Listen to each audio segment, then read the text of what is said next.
Hello पिलामाने, आज आमे पढ़िबा दशम श्रेणी इतिहासर तृतीय पाठ कृषिर विकास। पढ़िबा पूर्वरु आमे जानिबा कृषिर अर्थ कौन। भूमि को कर्षण करी सेथिरु विभिन्न शस्य उत्पादन करने कृषि कहुए। अन्य अर्थरे कहिले माटी को चाष करी फसल उत्पादन और पशुपालन करिबार प्रक्रिया को कृषि कहुए। आमे पढ़िबा ओडिशार माटी विषय आउ सही माटी सह जड़ित कहानी विषय। आमे एकाठी सही इतिहासर पृष्ठा को अलटाइबा। ए यात्रा आरंभ हेबो जमीदारी शासनर सही कठोर समयरू आउ आगको बढ़िबो स्वाधीनता परे देखा जाइथिबा एक नुआ कृषि व्यवस्थार स्वप्न पर्यंत। एमिति एक यात्रा जहा आजिर आधुनिक ओडिशार मूलदुआ पकाइथिला। हेले एते सबु कथार केन्द्र रे गोटिए बहुत बड़ प्रश्न थिला। आउ से प्रश्नटी हेउजी जमीर प्रकृत मालिक किए, जी दिन राति एक करी हल करुछि, जार झाड़ माटी रे मिसी फसल करुछि, से ना जी शासकों नारे केवल खजना आदाय करुछि से। एही गोटिए प्रश्नर उत्तर खोजिबा भितरे ही पूरा ओडिशार भाग्य बदलिबाकू जाउथिला। तेबे चालंतु कहानीर आरंभ को फेरी जिबा। सही समय को जेतेबेले शासनर अर्थ थिला जमीदारी, आउ यह केवल गोटे नियम कि व्यवस्था नथिला, यह थिला एक शक्ति जहा 100 वर्षरु अधिक समय धरी ओडिशार गाँ गंडार प्रत्येकटी जीवन को निज मुठारे रखिथिला। तेबे एही जमीदारी प्रथा प्रकृत रे थिला कौन? सरल भाषा कहिले जमीदारी माने थिले ब्रिटिश सरकार एवं साधारण चाषी मध्यरे एक मध्यस्थी बा मिडिलमैन।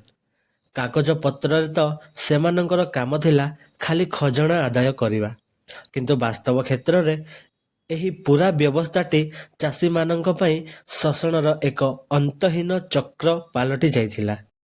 आउ एही व्यवस्थार मूलदुआ पड़िथिला 1793 मसीहारे। एही तारिखटी को मने रखिबा जरूरी अटे, कारण एही दिन ठारू ही ब्रिटिश प्रशासन आनुष्ठानिक भावे एही प्रथा को लागू करिथिले। एहा केवल गोटे नुआ नियम नथिला, बरं एहा ओडिशार सामाजिक आउ आर्थिक भाग्य को आगामी 150 वर्ष पई बांधी देइथिला।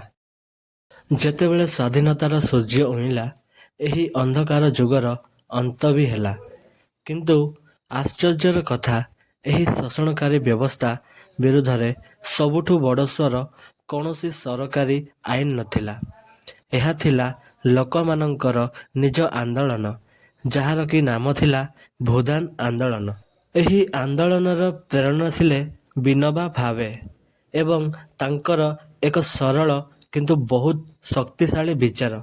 से कहुथिले जार जमी नाही ताहार भी एही माटी उपरे अधिकार रहिछि। एही गोटिए वाक्य केवल एक दर्शन नथिला, बरं ଏହା लक्ष लक्ष भूमिहीन लोकଙ୍କ ପାଇଁ ଆଶାର ଏକ ନୂଆ କିରଣ ଥିଲା। ତେବେ ଏହି ଆନ୍ଦୋଳନ କାର୍ଯ୍ୟ କିପରି କରୁଥିଲା? ଏହାର ଉପାୟ ଥିଲା ଅତି ସରଳ। ଏଠି କୌଣସି ଜୋର ଜବରଦସ୍ତି ନଥିଲା, ବରଂ ଏହା ଥିଲା ହୃଦୟ ପରିବର୍ତ୍ତନର ଆହ୍ୱାନ। ବଡ଼ ବଡ଼ ଜମି ମାଲିକ ମାନଙ୍କୁ ଅନୁରୋଧ କରାଯାଉଥିଲା କି ସେମାନେ ନିଜ ଇଚ୍ଛାରେ ନିଜ ଜମିରୁ କିଛି ଅଂଶ ଦାନ କରନ୍ତୁ, ଆଉ ସେହି ଦାନ କରାଯାଇଥିବା ଜମିକୁ ଭୂମିହୀନ ପରିବାର ମାନଙ୍କ ମଧ୍ୟରେ ବାଣ୍ଟି ଦିଆଯାଉଥିଲା। ତେବେ ଗୋଟିଏ ପଟେ ଯେତେବେଳେ ଭୂଦାନ ଭଳି ସାମାଜିକ ଆନ୍ଦୋଳନ ଚାଲିଥିଲା, ଠିକ୍ ସେହି ସମୟରେ ଅନ୍ୟପଟେ ନୂଆ କରି ଗଠନ ହେଇଥିବା ଓଡ଼ିଶା ସରକାର ମଧ୍ୟ ରାଜ୍ୟର ଭବିଷ୍ୟତକୁ ନିଜ ହାତରେ ଗଢ଼ିବା ପାଇଁ ଅଣ୍ଟା ଭିଡ଼ି ସାରିଥିଲେ। ବାସ୍ ଏଇଠୁ ଆରମ୍ଭ ହେଲା ନୂଆ ଓଡ଼ିଶା ନିର୍ମାଣର କାହାଣୀ। ସ୍ୱାଧୀନତା ପରର ସମୟଟା ଥିଲା ବହୁତ ଦ୍ରୁତ ପରିବର୍ତ୍ତନର। ଗୋଟିଏ ପରେ ଗୋଟିଏ ବଡ଼ ନିଷ୍ପତ୍ତି ନିଆଗଲା, ଯେମିତିକି ଚାଷୀଙ୍କୁ ସାହୁକାରଙ୍କ ରଣଜାଲରୁ ବଞ୍ଚାଇବା ପାଇଁ ନୂଆ ଆଇନ, ବର୍ଷ ବର୍ଷ ଚାଲି ଆସୁଥିବା ଗତିପ୍ରଥା ବା ବନ୍ଧୁଆ ମଜୁରୀକୁ ସମ୍ପୂର୍ଣ୍ଣ ବେଆଇନ ଘୋଷଣା କରାଗଲା।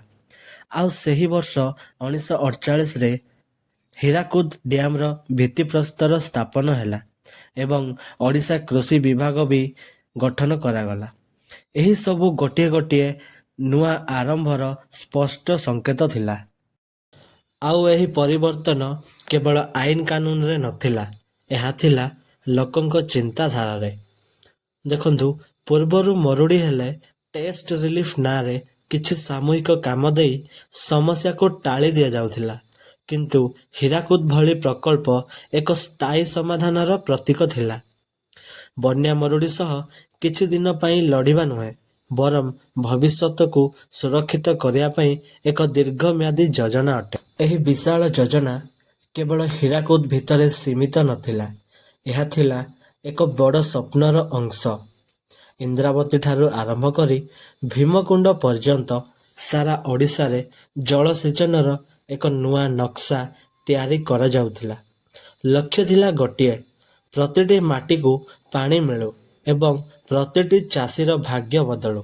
ତେବେ ଗୋଟିଏ ପଟରେ ଜମିଦାରୀର ଅନ୍ତ ଏବଂ ଅନ୍ୟ ପଟରେ ଭୂଦାନର ଆଦର୍ଶ, ତା ସହିତ ସରକାରଙ୍କ ବଡ଼ ବଡ଼ ଯୋଜନା, ଏସବୁ ମିଶି ଓଡ଼ିଶାର ମାଟିର ଭବିଷ୍ୟତକୁ ଶେଷରେ କେଉଁ ମୋଡ଼ ଦେଲା, ଆସନ୍ତୁ ଏହି ସମ୍ପୂର୍ଣ୍ଣ ଯାତ୍ରାର ସାରାଂଶ ଉପରେ ନଜର ପକାଇବା। ଦେଖାଗଲା ଯେ ଗୋଟିଏ ଶୋଷଣକାରୀ ବ୍ୟବସ୍ଥାରୁ ମୁକ୍ତି ପାଇ ଏକ ନୂଆ ସ୍ୱପ୍ନ ଦେଖୁଥିବା ରାଜ୍ୟର ନେତୃତ୍ୱରେ ଓଡ଼ିଶାର କୃଷି କ୍ଷେତ୍ରରେ ଏକ ମୌଳିକ ପରିବର୍ତ୍ତନ ଆସିଲା। ପୁରୁଣା ପ୍ରଥାର ବିନାଶ ଏବଂ ନୂଆ ଭିତ୍ତିଭୂମିର ନିର୍ମାଣ, ଏହା ହିଁ ଥିଲା ଏକ ନୂଆ ଯୁଗର ଆହ୍ୱାନ। କିନ୍ତୁ ଶେଷରେ ଗୋଟିଏ ପ୍ରଶ୍ନ ମନକୁ ଆସେ, ସେହି ସମୟରେ ନିଆଯାଇଥିବା ସେ ସବୁ ବଡ଼ ବଡ଼ ପଦକ୍ଷେପ, ଜମିଦାରୀ ଉଚ୍ଛେଦଠାରୁ ଆରମ୍ଭ କରି ବିରାଟ ଡ୍ୟାମ ନିର୍ମାଣ ପର୍ଯ୍ୟନ୍ତ, ସେ ସବୁର ପ୍ରଭାବ ଆଜିର ଓଡ଼ିଶାରେ ତଥା ଆଜିର ଚାଷୀର ଜୀବନରେ କେତେ ଦୂର ଦେଖିବାକୁ ମିଳୁଛି? ଟିକେ ଭାବିଲେ ଏହାର ଉତ୍ତର ଆମ ଚାରିପାଖରେ ହିଁ ଅଛି। ପିଲାମାନେ, ଏହା ଥିଲା ଓଡ଼ିଶାରେ କୃଷିର ବିକାଶ। ଆଶା କରୁଛି ଭିଡ଼ିଓଟି ଆପଣମାନଙ୍କୁ ଭଲ ଲାଗିଥିବ। ଧନ୍ୟବାଦ।